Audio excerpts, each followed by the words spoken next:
আমি আব্বুর ছোট পোলা। বাবার টাকার অভাব নেই। ছোট থেকে ইচ্ছে মতো টাকা খরচ করছি। কখনো বাবা টাকার বিষয়ে কথা বলেনি।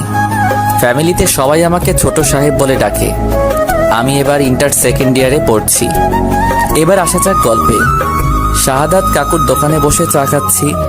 হঠাৎ বাসা থেকে বড় ভাই ফোন দিল। আমি ফোনটা রিসিভ করেই, হ্যালো। শুভ, কোথায় তুই? চার দোকানে চা খাচ্ছি।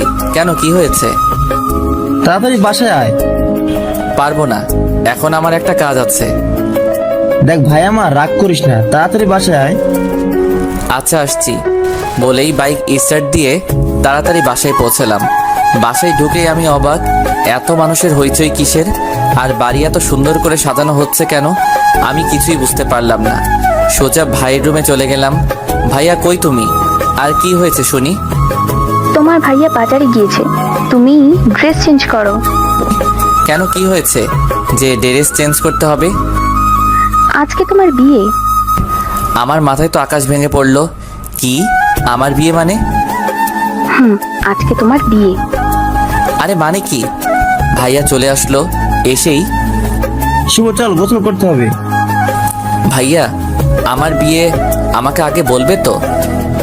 এখন তো বললাম, চল এবার তাড়াতাড়ি, লেট হয়ে যাচ্ছে।